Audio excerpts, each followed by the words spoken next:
Good morning students. 10th class की video की series में हमारा मैथ्स का 7th लेक्चर चल रहा है ये वाला, और 16.1 प्रश्नावली हम कर रहे थे और उसका 2 क्वेश्चन हम कर चुके थे। आज हम तीसरा क्वेश्चन से शुरुआत कर रहे हैं। तो सबसे पहले जो भी वीडियो पहली बार देख रहे हैं, बाई चांस कोई नए बच्चे आए हैं और उन्होंने पहली बार ये वीडियो देखना शुरू किया है, तो आप इसके जो पहले के लेक्चर हैं ना, नंबर 1 से लेकर और 6 तक के, वो ज़रूर देखें। उनका कॉन्सेप्ट जब समझ में आ जाता है तब हम आराम से इन प्रश्नावलियों को समझ सकते हैं, फिर कोई प्रॉब्लम नहीं है। तो नंबर 3 है हमारा, हम शुरू कर रहे हैं।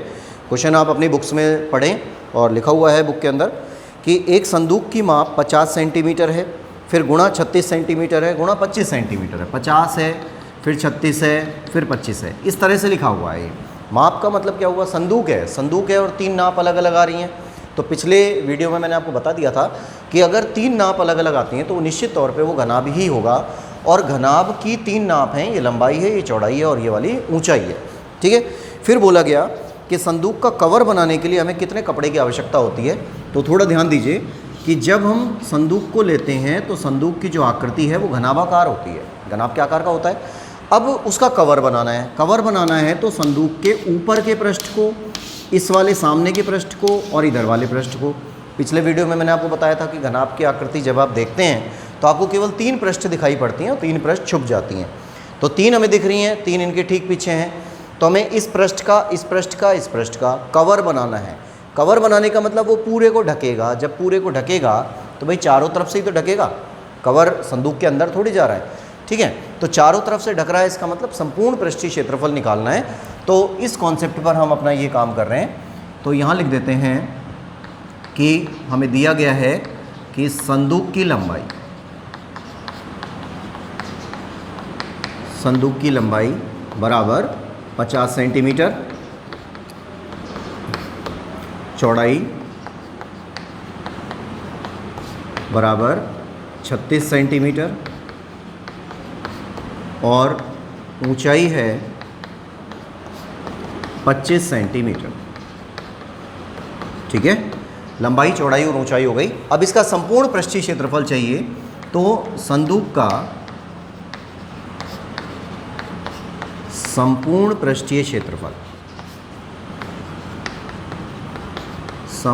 पृष्ठीय क्षेत्रफल बराबर होता है 2 गुणा लंबाई गुणा चौड़ाई प्लस चौड़ाई गुणा ऊंचाई प्लस ऊंचाई गुणा लंबाई। ठीक है। तो इसके बारे में पूरी डिटेल में पिछले वीडियो में बता चुका हूँ आपको। और कई बच्चे जैसे याद कर लेते हैं कि भाई घनाभ का संपूर्ण पृष्ठीय क्षेत्रफल होता है, वो बड़ा वाला फार्मूला होता है। ऐसे याद नहीं करना है, तरीके से समझ के करेंगे, ज़िंदगी में कभी भूलेंगे ही नहीं। ठीक, मान रख दीजिए इसमें। तो लंबाई की जगह पर आ रहा है 50 गुणा 36 प्लस 36 गुणा 25 प्लस 25 गुणा 50। ठीक है। ये अब हमें कैलकुलेशन करनी है। तो 25 गुणा 36 करते हैं और इनका जब हम गुणा कर लेते हैं, गुणा करने के बाद फिर इनका एडिशन कर लेते हैं। एडिशन करने के बाद इनका जब टोटल आएगा फिर इनका एडिशन कर लेते हैं, और एडिशन करने के बाद मतलब तीनों को, इसका गुणा फिर सबको जोड़ेंगे। जोड़ने के बाद जो भी आंसर आएगा उसका 2 से गुणा कर देंगे और आंसर हमारा आ जाएगा। ठीक है। तो 3600 को हम 5 से, ये 36 को 5 से गुणा कर लेते हैं तो 180, और ये हो जाता है 1800 प्लस 1800 और ये हो गया 900। इसका आधा हो जाएगा। 36 का 50 से गुणा हो रहा है, 36 का 25 से गुणा हो रहा है, तो इसी का आधा हो गया। और यहाँ से आ जाता है 1250। 25 पंजे 125 है ना। इन सब का जब हम टोटल करते हैं तो हमें मिलता है 3950। ठीक है। इन तीनों का टोटल किया तो 3950, और इसका जब 2 से गुणा कर देते हैं तो मिलता है 7900 वर्ग सेंटीमीटर है। तो क्षेत्रफल के साथ हमेशा वर्ग सेंटीमीटर आता है, ये आपको मैं पहले बता चुका हूँ, है ना। तो ये इसका आंसर हो जाता है और ये हमारा क्वेश्चन नंबर 3 कंप्लीट हो जाता है। ठीक है। अब आ जाते हैं हम नंबर 4 पर। अब देखिए क्वेश्चन नंबर 4,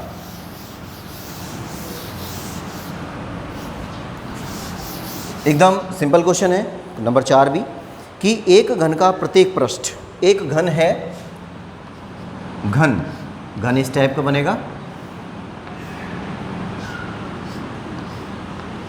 ऐसा। एक घन का प्रत्येक पृष्ठ 100 वर्ग सेंटीमीटर है। यदि आधार के समांतर समतल द्वारा घन को काटकर 2 बराबर भागों में बांट दिया जाए तो प्रत्येक समान भाग का संपूर्ण पृष्ठीय क्षेत्रफल ज्ञात कीजिएगा। तो सिंपल कंडीशन कि भाई एक घन दे दिया और घन का एक पृष्ठ, जैसे ये पृष्ठ है, पृष्ठ का मतलब फलक है ना, और घन के अंदर जो फलक बनती है वो वर्गाकार बनती है। तो इसका मतलब आपको इसका एरिया दे रहा है कि 100 सेंटीमीटर स्क्वायर, मतलब वर्ग का क्षेत्रफल दे रहा है। ठीक है, ये दिया हुआ है तो हम यहाँ लिखेंगे कि दिया है कि वर्ग का क्षेत्रफल, पृष्ठ का क्षेत्रफल या वर्ग का क्षेत्रफल एक ही बात है, और ये दिया हुआ है 100 वर्ग सेमी, 100 वर्ग सेंटीमीटर दे दिया। फिर उसके बाद में हमें चाहिए भुजा का मान, क्योंकि जब तक आप घन के बारे में काम तो तब करेंगे जब भुजा का मान आ जाएगा। तो वर्ग का क्षेत्रफल 100 वर्ग सेंटीमीटर और क्षेत्रफल जो होता है वर्ग का वो होता है भुजा स्क्वायर, यानी भुजा स्क्वायर का मान 100 दिया हुआ है। तो भुजा का मान क्या होगा, तो भुजा बराबर हो गया √100 और 100 का अंडर रूट कर देते हैं तो भुजा हमारे पास आ जाती है 10 सेंटीमीटर। ठीक है ना, बिल्कुल सिंपल काम है। ये भुजा का मान आ गया 10 सेंटीमीटर, तो ये भी 10, ये भी 10, ये भी 10। और ये बात हम जो कॉन्सेप्ट वाला चल रहा था हमारा वीडियो नंबर 6 में था, तो उसमें हमने आपको ये बता दिया था कि जो घन होता है उसकी सारी भुजाएं बराबर आती हैं, है ना। घनाभ में तो अलग अलग होती हैं तीनों भुजाएं, लेकिन 2 भी सेम हो सकती हैं वहाँ पर यहाँ पर तीनों ही सेम होंगी।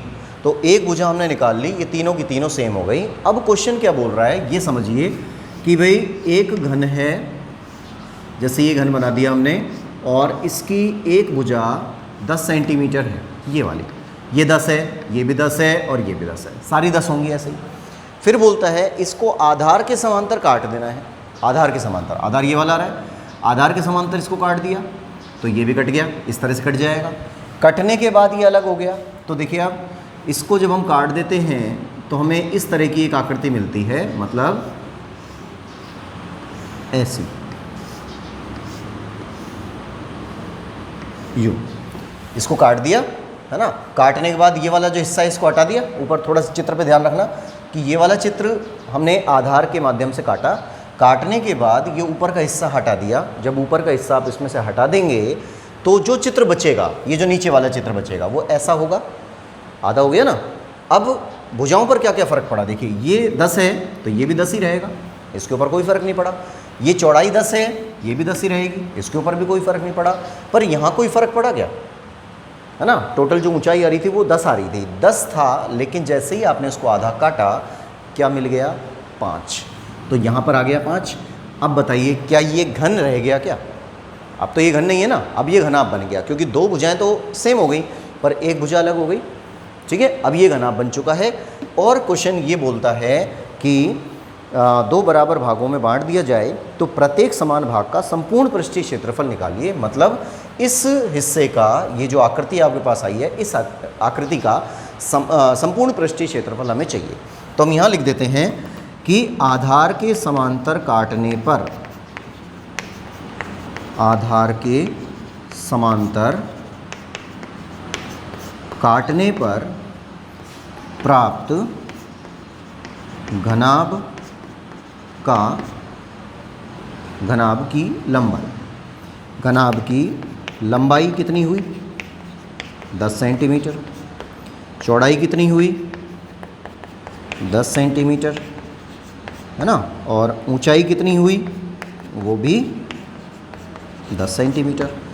तीनों हो गई 10 नहीं, सॉरी 5। ये तो चेंज हो गया ना, ये 5 हो गया, ये 10 है, ये 10 है और ये 5 है। देखिए उधर से 5 आ रहा है वहाँ पे। अब क्या करना है, अब आपको चाहिए इसका संपूर्ण पृष्ठीय क्षेत्रफल। संपूर्ण पृष्ठीय क्षेत्रफल निकालते हैं। तो प्राप्त घनाभ का, प्राप्त घनाभ का संपूर्ण पृष्ठीय क्षेत्रफल, प्राप्त घनाभ का संपूर्ण पृष्ठीय क्षेत्रफल।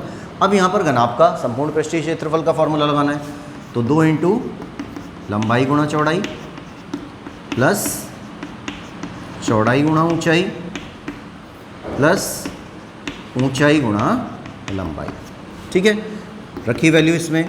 तो 2 इंटू लंबाई गुणा चौड़ाई, 2 को बाहर रख लिया, लंबाई गुणा चौड़ाई कर लेते हैं। 10 गुणा 10 हो जाता है, प्लस 10 गुणा 5 हो जाता है, प्लस 5 गुणा 10 हो जाता है।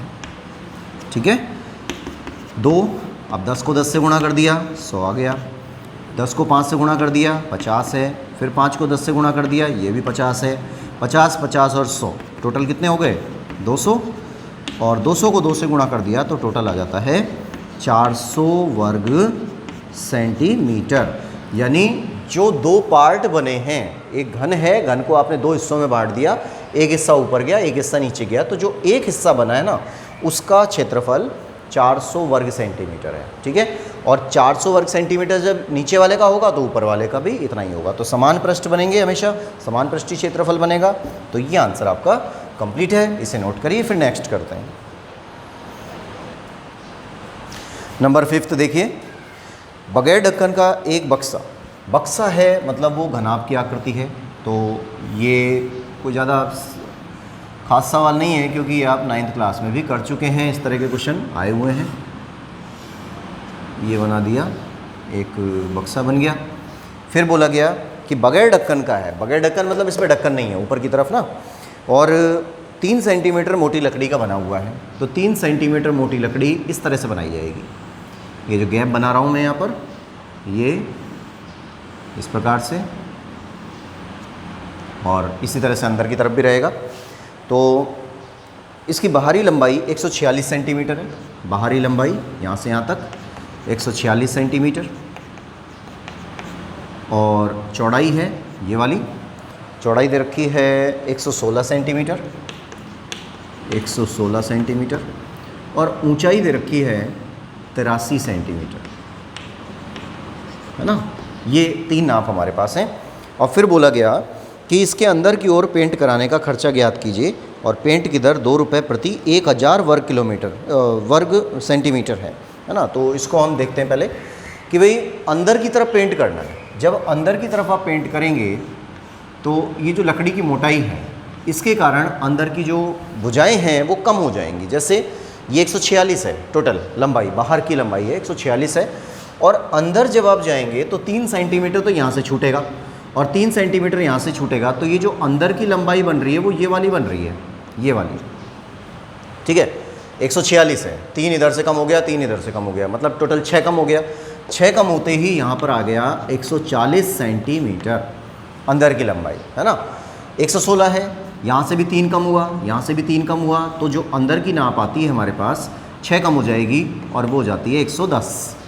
ठीक, ढक्कन है नहीं तो जो 83 दे रखी है ना, इसमें केवल एक तरफ से कम होगी, ऊपर से कम नहीं होगी, केवल नीचे से कम होगी। यहाँ से नीचे से कम होगी तो ये रह जाएगी 80 सेंटीमीटर नीचे, ये अंदर की तरफ यहाँ पर रह गई 80 सेंटीमीटर।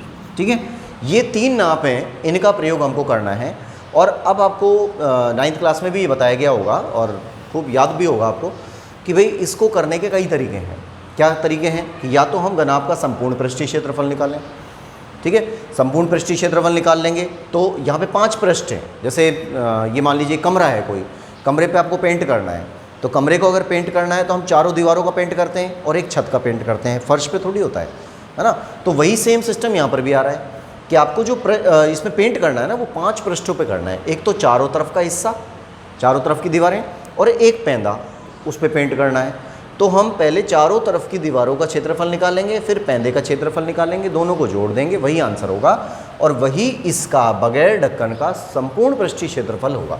ठीक है, तो पहले हम इसको लिख देते हैं कि जो हमें दिया है कि बाहरी लंबाई है 146 सेंटीमीटर, बाहरी चौड़ाई है 116 सेंटीमीटर, और बाहरी ऊंचाई है 83 सेंटीमीटर। इसके बाद आंतरिक की बात करनी है। आंतरिक लंबाई है 146 में से 6 माइनस कर देंगे। डायरेक्ट लिख देता हूँ मैं यहाँ पे, 6 माइनस करना है क्योंकि 3 इधर से और 3 इधर से है ना, दोनों तरफ से 3 कम हो जाएंगी। तो ये आ जाती है 140 सेंटीमीटर। ठीक है, चौड़ाई है बराबर 116 में से 6 कम कर दिया, 110 सेंटीमीटर। फिर ऊंचाई है, ये एक तरफ से ही कम होगी, तो 83 में से 3 कर दिया, ये 80 सेंटीमीटर हो गया। ये 3 नाप हमारे पास आ गई, लंबाई है, चौड़ाई है और ऊंचाई है। कंप्लीट हो गया यहाँ तक। अब आपको करना क्या है, अभी देखो मैंने कॉन्सेप्ट बताया है कि पहले तो आप चारों तरफ का एरिया निकालेंगे। अब चारों तरफ का क्षेत्रफल अगर किसी को नहीं भी पता है तो मैं यहाँ लिख रहा हूँ कि चारों दीवारों का क्षेत्रफल, चारों दीवारों का क्षेत्रफल क्या होता है, 2 गुणा ऊंचाई और लंबाई प्लस चौड़ाई।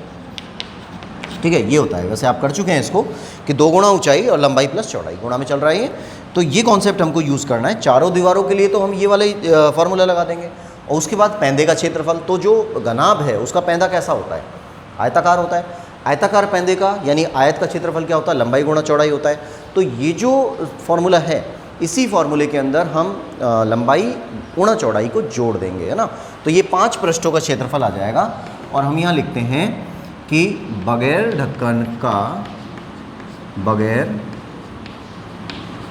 ढक्कन के संदूक का कुल पृष्ठीय क्षेत्रफल या संपूर्ण पृष्ठीय क्षेत्रफल, एक ही बात है, पृष्ठीय क्षेत्रफल बराबर होगा 2 गुणा ऊंचाई गुणा लंबाई प्लस चौड़ाई प्लस, इसको अलग से लिख देते हैं, लंबाई गुणा चौड़ाई। समझ में आ रहा होगा सबको कि क्या मैटर मैंने बताया है। चारों तरफ की दीवारों का क्षेत्रफल यानी चारों दीवारों का क्षेत्रफल, इसका फॉर्मूला हमने यहाँ लिख दिया, 2 गुणा ऊंचाई लंबाई प्लस चौड़ाई, ये लिख दिया। और साथ में पेंदा, चारों दीवारों का क्षेत्रफल निकाला चारों तरफ का, फिर नीचे पेंदे का क्षेत्रफल जहाँ पेंट करना है, तो ये लंबाई गुणा चौड़ाई हो गया। ठीक है, अब इसमें आप वैल्यूज डालिए। तो 2 इंटू ऊँचाई, ऊँचाई देखिए क्या है 80, ये 80 हो जाएगी, गुणा लंबाई प्लस चौड़ाई तो 140 प्लस 110 हो गया, प्लस लंबाई गुणा चौड़ाई तो 140 गुणा 110। ठीक है, ये मान हमने रख दिया तो ये 160 हो गया, ये 250 हो गया, प्लस में इनका गुणा कर दिया तो एक मिनट ये हो गया, इनको गुणा कर लेते हैं तो ये वैल्यू हमारे पास आ जाती है 4 5 154 और 00 यानी 15,400। ठीक है, ये वैल्यू हमारे पास आती है। और इनका गुणा करके जब हम इसको जोड़ते हैं तो वैल्यू हमको मिलती है, ये आ गई 40,000, इसका गुणा किया तो ये तो वैल्यू आ रही है 40,000। 40,000 के साथ में आ रहा है 15,400, ये ऐड हो गया 15,400, तो वर्ग सेंटीमीटर में चल रहा है और हमको मिल गया 55,400 सेंटीमीटर स्क्वायर। ठीक है, ये क्षेत्रफल आ गया। लेकिन अब एक चीज़ देखिए, एक चीज़ दी हुई है कि पेंट की दर 2 रुपये प्रति 1,000 वर्ग सेंटीमीटर है ना। ये तो कुल क्षेत्रफल आ ही गया, लेकिन पेंट की दर 2 रुपये प्रति वर्ग सेंटीमीटर है। तो आप 1 मिनट इसको यहाँ तक उतार लें, फिर उसके बाद मैं इसको मिटाता हूँ थोड़ा सा। देखिए अब इसके बाद 55,400 सेंटीमीटर स्क्वायर हमारे पास आ चुका है। और यहाँ लिखेंगे हम जो दिया हुआ है हमको कि 1,000 वर्ग सेंटीमीटर पर पेंट का खर्च ये है 2 रुपये। तो 1 वर्ग सेंटीमीटर पर पेंट का खर्च, 1 वर्ग सेंटीमीटर पर पेंट का खर्च कितना होगा, 2/1,000 रुपये। ठीक है, और टोटल कितना है हमारे पास, 55,400 वर्ग सेंटीमीटर पर पेंट का खर्च बराबर क्या होता है, 2/1,000 गुणा 55,400।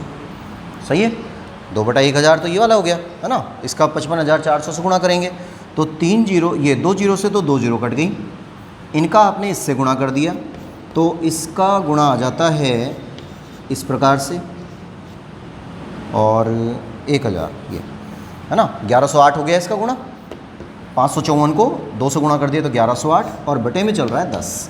जैसे ही पॉइंट लगाते हैं तो एक संख्या के बाद पॉइंट आता है और 110.8 रुपये या 80 रुपये ऐसे लिख सकते हैं, यानी 110 रुपये और 80 पैसे का खर्च टोटल आता है इस डिब्बे की या इस बक्से की चारों दीवारों और पैंदे पर पेंट करने का टोटल खर्च। नेक्स्ट है क्वेश्चन नंबर 6।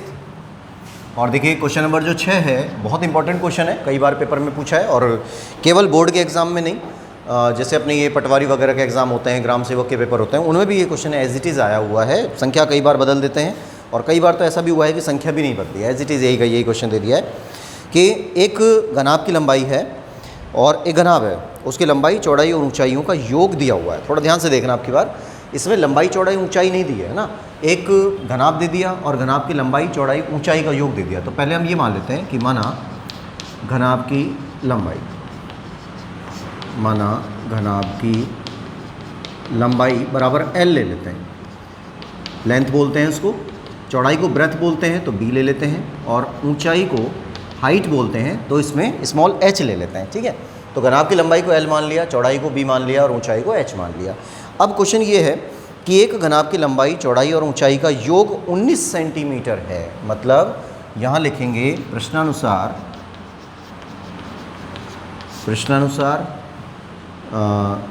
लंबाई, या सीधा ही लिख देते हैं इसको, ये जो हमने माना हुआ है कि L + B + H बराबर 19 सेंटीमीटर है ना, ये दिया हुआ है, इसको नंबर 1 मान लिया। ठीक है, यहाँ तक कोई प्रॉब्लम नहीं। उसके बाद में फिर बोला गया कि घनाभ का संपूर्ण पृष्ठीय क्षेत्रफल, ये विकर्ण की लंबाई और दे रखी है, तो उस घनाभ के विकर्ण की लंबाई, अब विकर्ण की लंबाई का जो फॉर्मूला होता है वो मैंने उसमें बताया नहीं था। विकर्ण की लंबाई, देखिए विकर्ण होता क्या है, पहले तो ये समझें, जैसे इस तरह से हमने एक घनाभ बनाया, ठीक है, और इस घनाभ को इस तरह से मिला लिया। तो अब इसमें आपको 6 पृष्ठें दिख रही है ना। अब आपको क्या करना है, किसी एक कॉर्नर को लेना है, कोई एक कॉर्नर पकड़िए उसका और उसको इसके ठीक विपरीत वाले कॉर्नर से मिला देना है, विपरीत वाले से। तो इसका विपरीत ये नहीं है, इसका विपरीत ध्यान से देखिए ये वाला बनेगा, इधर वाला, है ना। अब जैसे जिस भी कमरे में आप बैठे हैं, कमरे का देखिए आप कि एक कॉर्नर मान लीजिए हमने ये वाला ले लिया, इस कॉर्नर को लिया तो इस कॉर्नर से उधर सामने वाला कॉर्नर मिलाना है, वो विकर्ण है। ठीक, विकर्ण का मतलब समझना, क्यों विकर्ण जाएगा बीच में से काटता हुआ। ये 3D आकृति है, 3D आकृति है तो जल्दी से हम उसमें दिखा नहीं पाते कि भाई कैसे हम उसको बनाएंगे। तो कमरे का एक कॉर्नर, जैसे यहाँ पे गेट है, गेट के बगल का एक कॉर्नर पकड़ा, वहाँ से एक लाइन को हमने सीधा मिला दिया अपोजिट डायरेक्शन में कॉर्नर पे, वो विकर्ण बनेगा। ठीक है, और इस विकर्ण का जो फॉर्मूला होता है कि घनाभ का विकर्ण किसके बराबर होता है, घनाभ का विकर्ण होता है √ लंबाई स्क्वायर प्लस चौड़ाई स्क्वायर प्लस ऊंचाई स्क्वायर। कैसे आया, क्यों आया, ये हम कभी क्लास में डिस्कस करेंगे इस चीज़ के बारे में। ठीक है, अभी फ़िलहाल आप याद करिए इसको कि घनाभ का विकर्ण लंबाई √ होता है, लंबाई स्क्वायर चौड़ाई स्क्वायर ऊंचाई स्क्वायर। ठीक है, इसी की बात हम कर रहे हैं और यहाँ पर हमको दिया हुआ है कि विकर्ण की लंबाई 11 सेंटीमीटर है। तो यहाँ लिख देते हैं पुनः प्रश्नानुसार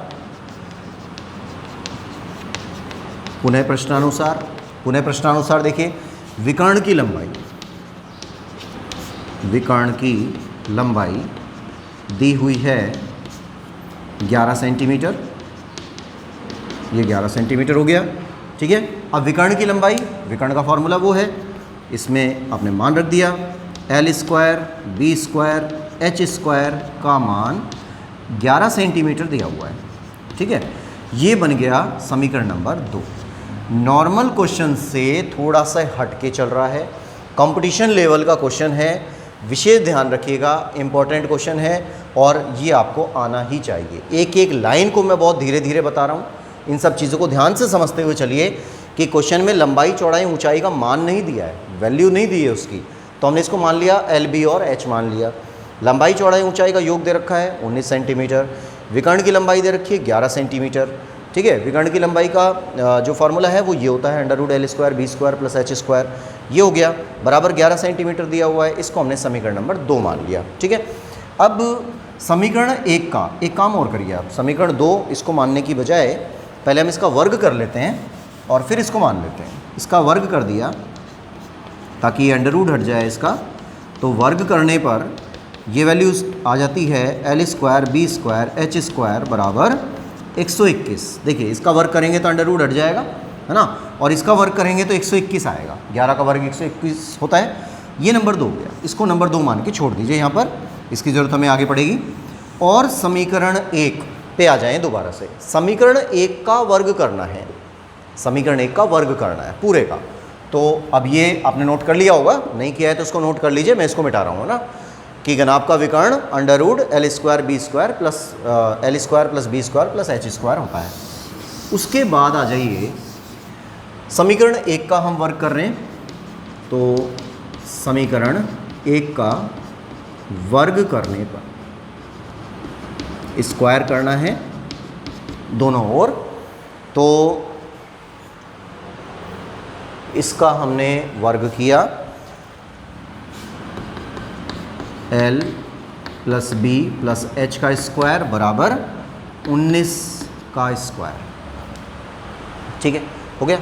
अब ये देखिए a प्लस बी प्लस सी, तो a प्लस बी प्लस सी का स्क्वायर है क्या ध्यान, a प्लस बी प्लस सी का स्क्वायर क्या होता है, 9th क्लास में आया था शायद, दूसरा या तीसरा चैप्टर जो भी था आपका अलजेब्रिक फंक्शन का, उसी में था कि a square plus B square plus C square.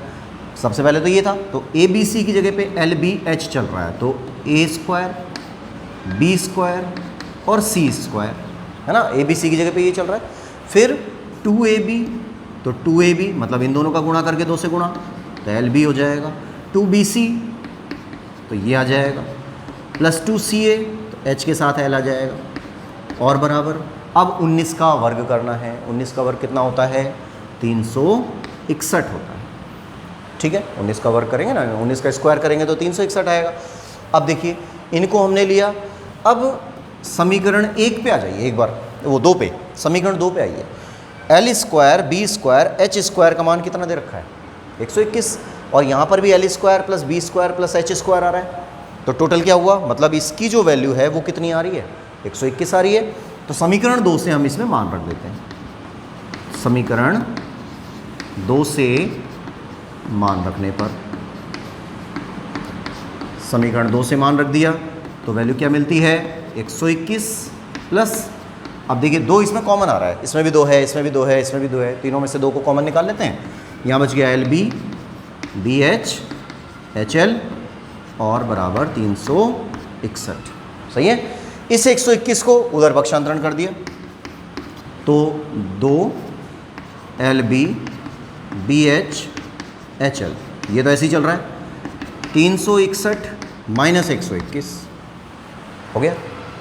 ठीक है, यहाँ तक बात समझ में आ गई।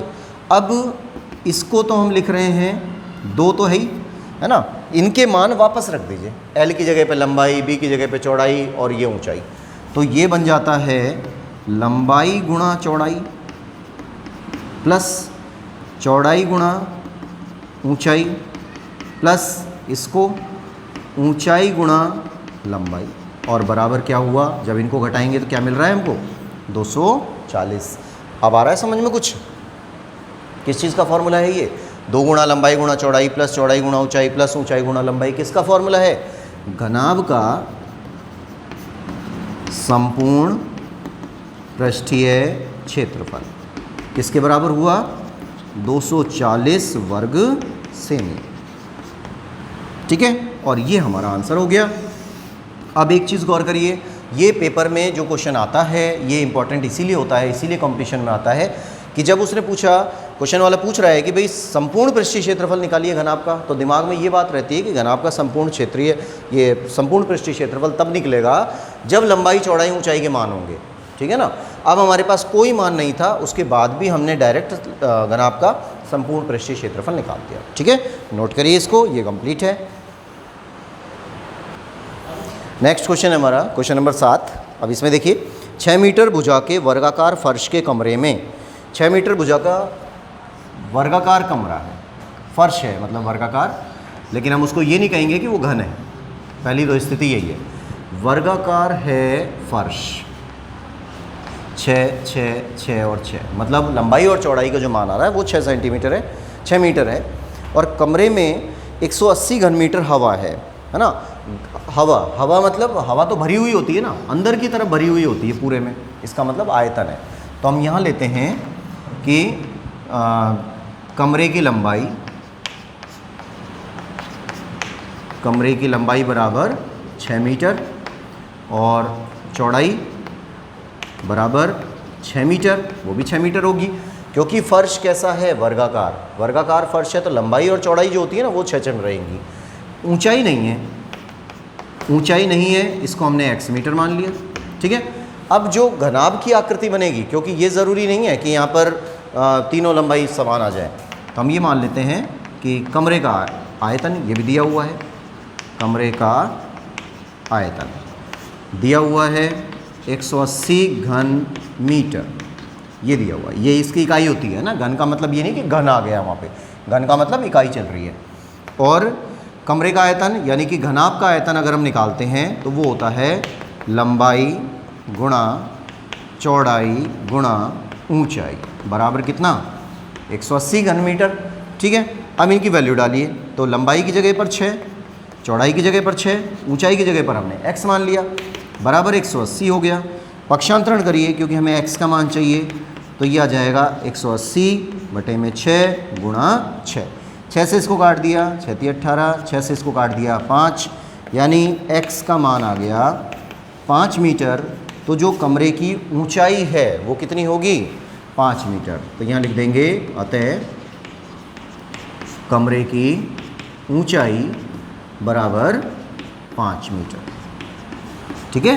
ये आंसर हो गया।